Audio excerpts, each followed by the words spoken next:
السلام علیکم ورحمۃ اللہ وبرکاتہ۔ اعوذ باللہ من الشیطان الرجیم، بسم اللہ الرحمن الرحیم۔ رب اشرح لی صدری ویسر لی امری واحلل عقدۃ من لسانی یفقہوا قولی۔ چینل کو لائک، شیئر اور سبسکرائب ضرور کر لیں تاکہ آپ کو ہر آنے والی نئی ویڈیو فوراً مل سکے، اور صدقہ جاریہ کی نیت سے آگے شیئر ضرور کریں۔ تو آئیے ہم آج کا سبق شروع کرتے ہیں۔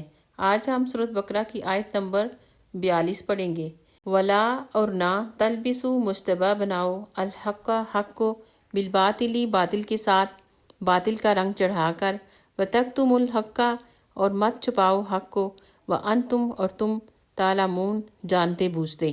باطل کا رنگ چڑھا کر حق کو مشتبہ نہ بناؤ اور نہ جانتے بوجھتے حق کو چھپانے کی کوشش کرو۔ اس آیت کو سمجھنے کے لیے یہ بات پیش نظر رہنی چاہیے کہ اہل عرب بالعموم پڑھے لکھے لوگ نہیں تھے، اور ان کے مقابلے میں یہودیوں کے اندر ویسے بھی تعلیم کا چرچا زیادہ تھا، اور انفرادی طور پر ان میں ایسے جلیل القدر عالم پائے جاتے تھے جن کی شہرت عرب کے باہر تک پہنچی ہوئی تھی۔ اس وجہ سے عربوں پر یہودیوں کا علمی رعب بہت زیادہ تھا۔ پھر ان کے علماء اور مشائخ نے اپنے مذہبی درباروں کی ظاہری شان جما کر اپنی جھاڑ پھونک اور تعویذ گنڈوں کا کاروبار چلا کر اس رعب کو اور بھی زیادہ گہرا اور وسیع کر دیا تھا۔ خصوصیت کے ساتھ اہل مدینہ ان سے بے حد مرعوب تھے، کیونکہ ان کے آس پاس بڑے بڑے یہودی قبائل آباد تھے۔ رات دن کا ان سے میل جول تھا، اور اس میل جول میں وہ ان سے اسی طرح شدت کے ساتھ متاثر تھے جس طرح ایک ان پڑھ آبادی زیادہ تعلیم یافتہ اور زیادہ نمایاں مذہبی تشخص رکھنے والے ہمسایوں سے متاثر ہوا کرتی ہے۔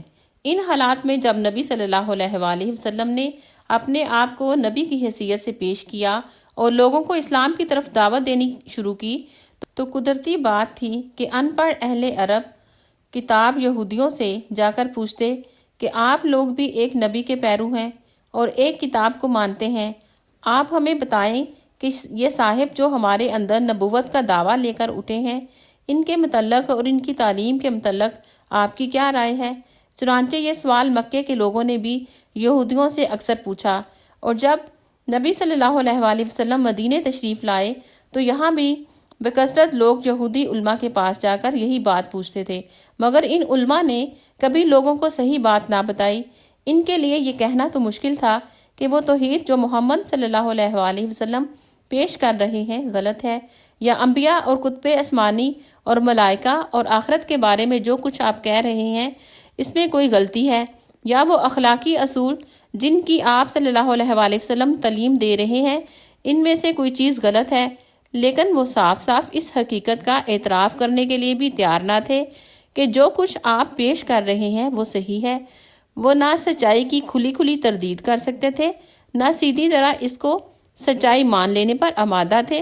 ان دونوں راستوں کے درمیان انہوں نے طریقہ یہ اختیار کیا تھا کہ ہر سائل کے دل میں نبی صلی اللہ علیہ وآلہ وسلم کے خلاف، آپ صلی اللہ علیہ وآلہ وسلم کی جماعت کے خلاف اور آپ صلی اللہ علیہ وآلہ وسلم کے مشن کے خلاف کوئی نہ کوئی وسوسہ ڈال دیتے تھے، کوئی الزام آپ صلی اللہ علیہ وآلہ وسلم پر جسمہ کر دیتے تھے، کوئی ایسا شوشہ چھوڑ دیتے تھے جس سے لوگ شکوک و شبہات میں پڑ جائیں اور طرح طرح کے الجھن میں ڈالنے والے سوالات چھیڑ دیتے تھے، تاکہ لوگ ان میں خود بھی الجھیں اور نبی صلی اللہ علیہ وآلہ وسلم اور آپ صلی اللہ علیہ وآلہ وسلم کے پیروں کو بھی الجھانے کی کوشش کریں۔ ان کا یہی رویہ تھا جس کی بنا پر ان سے فرمایا جا رہا ہے کہ حق پر باطل کے پردے نہ ڈالو، اپنے جھوٹے پروپیگنڈے اور شریرانہ شبہات و اعتراضات سے حق کو دبانے اور چھپانے کی کوشش نہ کرو، اور حق و باطل کو خلط ملط کر کے دنیا کو دھوکہ نہ دو۔ وَلَا تَلْبِسُوا الْحَقَّ بِالْبَاطِلِ، اور باطل کا رنگ چڑھا کر حق کو مشتبہ نہ بناؤ۔ تلبسو میں لام با سین روٹ ورڈ ہے۔ اوڑھنا، گڈمٹ کرنا، خلط ملط کرنا، مکس اپ کرنا۔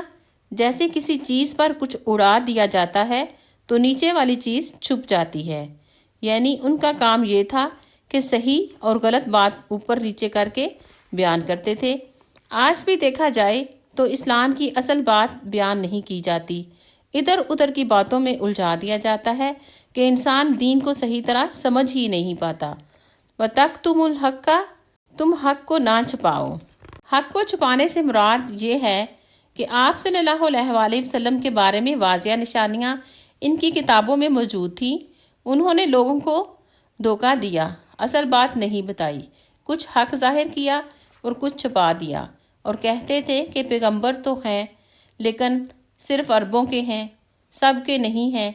تو اس پر وعید سنائی جا رہی ہے، وَمَن يَكْتُمْهَا فَإِنَّهُ آثِمٌ قَلْبُهُ، جو گواہی چھپاتا ہے اس کا دل گناہ آلودہ ہے۔